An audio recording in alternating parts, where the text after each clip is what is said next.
Welcome to Democracy Now!, democracynow.org, the War and Peace Report. I'm Amy Goodman. Senate Republicans have blocked another effort to stop President Trump's war against Iran. On Thursday, senators voted 47 to 50 to reject a war powers resolution that would have reined in Trump's ability to strike Iran until Congress authorizes further military action. The vote came ahead of today's deadline under the 1973 War Powers Resolution, which gives the president 60 days to carry out military strikes in response to an imminent threat if Congress has not voted to authorize a war. On Thursday, Defense Secretary Pete Hegseth told a Senate committee he believes the 60-day deadline, quote, pauses or stops in a ceasefire, unquote. Meanwhile, Iranian President Masoud Pezeshkian condemned the U.S. naval blockade of Iran's ports as an intolerable extension of military operations and said it's doomed to fail. At the White House, President Trump on Thursday claimed Iran wanted to negotiate a deal so badly, adding, quote, nobody knows what the talks are except myself and a couple of other people, unquote. Lebanon's national news agency reports Israeli attacks have killed more than 30 people in a single day, in further violations of the U.S.-brokered ceasefire signed by Israel and Lebanon last month. 2 children were among those killed in the attacks on southern Lebanon. They came as a Hezbollah drone injured 12 Israeli soldiers in northern Israel. On Thursday, Israel issued new forced evacuation orders for villages north of a strip of occupied territory along the border Israel is calling a yellow line. More than 1 million people have been displaced from their homes by Israel's attacks, about a fifth of Lebanon's population. Israel's military has issued new maps of the Gaza Strip showing it controls significantly more territory beyond what it agreed to in the U.S.-brokered ceasefire last October. Reuters reports the restricted area marked on the maps with an orange line makes up some 11% of Gaza's territory beyond a so-called yellow line, meaning Israel now claims control over 2/3 of Gaza. This comes as Israeli attacks on Gaza killed at least 3 Palestinians and wounded 10 others Thursday and Friday in Israel's latest violations of the ceasefire. The Pulitzer Prize-winning Palestinian poet Mossab Abu Toha said he was heartbroken after Israel shot his 30-year-old aunt in the chest while she was sitting with her 3 young children in a school shelter in the Jabalia refugee camp. Abu Toha says the bullet pierced her chest and exited through her back, devastating her lungs and spleen, leaving her in critical condition. He writes, quote, at the moment she was hit, she was holding her 1-year-old son. He fell from her lap as she collapsed and was found bleeding from one of his ears, unquote. Mossab Abu Toha and his wife Maram have lost over 100 relatives to Israeli attacks since October 2023, including 31 members of his family killed in a single airstrike. On Thursday, the group Physicians for Human Rights Israel petitioned the Israeli Supreme Court demanding the release of 14 Palestinian doctors from Gaza who've been detained without charge for more than a year. Among them, Dr. Hussam Abu Safia, the detained head of Gaza's Kamel Adwan Hospital, who's reportedly been tortured and denied adequate food and medicine despite his deteriorating health. Joining the call for the doctor's release is Mohammed Abu Salmiya, the director of Gaza's Al-Shifa Hospital, who was imprisoned by Israel without charge for 7 months after his arrest in November 2023. I was brutally arrested. I was handcuffed behind my back, blindfolded and stripped naked. I was subject to a humiliating search, and then the field interrogation began in the Netzarim area. This involves beatings, insults, with sand thrown on my head, putting dirt into my mouth, and severe beatings. Palestinian journalist Ali al-Samoudi has been freed after a year in Israeli prisons. He'd been held without charge under Israel's so-called administrative detention policy after he was arrested at his home in Jenin in the occupied West Bank in April of 2025. Upon his release, al-Samoudi showed signs of torture and severe malnutrition and says he lost half his body weight due to systematic starvation. In 2022, Ali al-Samoudi was shot in the shoulder by the Israeli sniper that killed Al Jazeera journalist Shireen Abu Akleh in Jenin. Here in New York, students and alumni of Columbia University held a demonstration honoring the 2-year anniversary of campus protests demanding administrators divest from companies linked to Israel.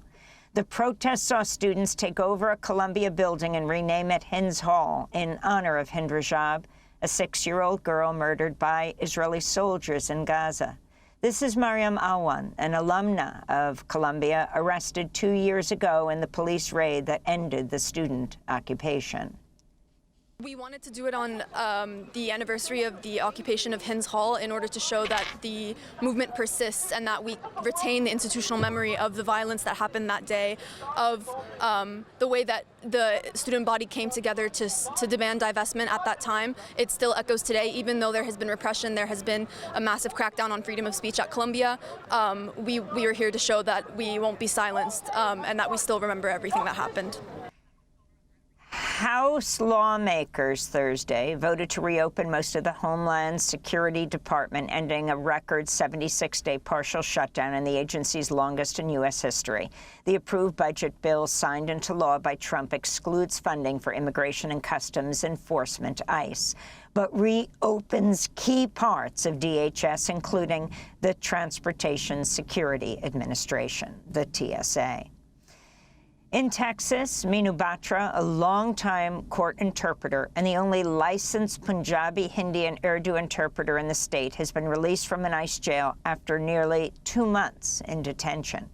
A judge's order mandating Batra's release stated the Trump administration failed to explain why she'd been jailed in the first place and denied her due process. Batra has lived in the United States for over 35 years after leaving India. President Trump has withdrawn his nomination for Casey Means to become the next U.S. Surgeon General. Means is a wellness influencer, author, entrepreneur, and anti-vaccine activist who, along with her brother Callie Means, is a key figure in the Make America Healthy Again movement, that's MAHA, led by Health and Human Services Secretary Robert F. Kennedy, Jr.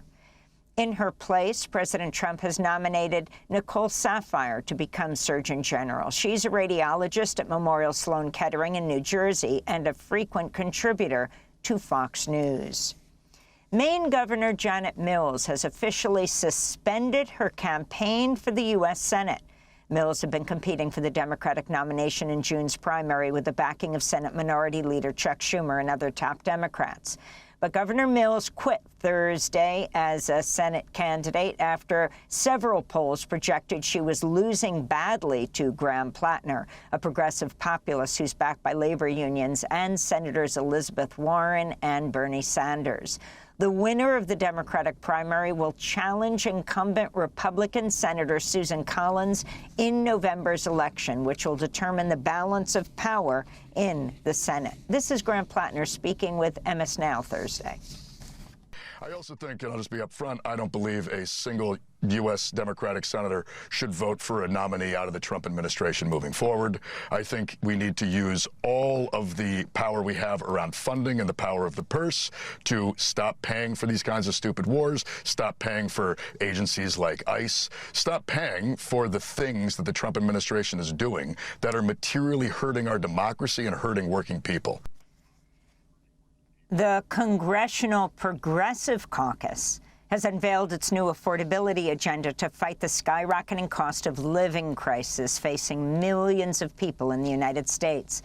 The legislative package proposes policies for cheaper prescription medication, groceries, housing, utility bills, gas, and childcare. It would also ban companies from using personal data and AI to set prices, guarantee full-time workers paid vacation time, increase overtime wages, and abolish super PACs. This is Congressmember Greg Casar of Texas, chair of the Congressional Progressive Caucus. Donald Trump calls affordability a hoax, says surging gas prices are, quote, a small price to pay, and says we don't have the money for health care and child care because he needs it for war. Every single day, Republicans in the building behind us make their rich friends richer and richer by making it harder for working people to get by. And today we say with one voice, we do not have to live like this.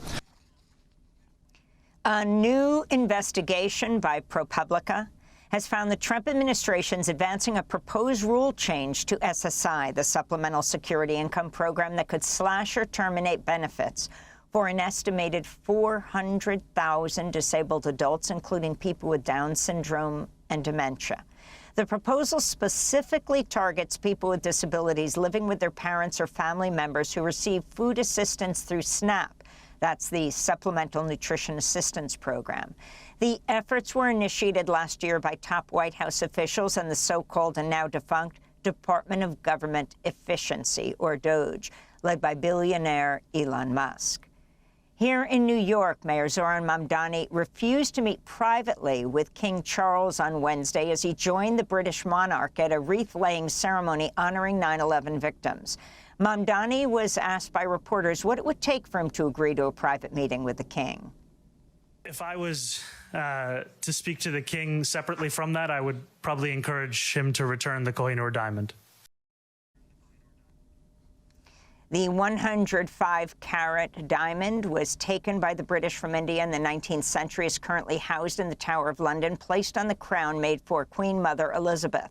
Meanwhile, the White House posted a photo of President Trump and King Charles with the caption, "Two Kings," during the monarch's visit this week. Since Trump's return to office, protests have erupted nationwide under the slogan, "No Kings." And the anti-war and solidarity activist John Miller has died at the age of 70 from heart failure.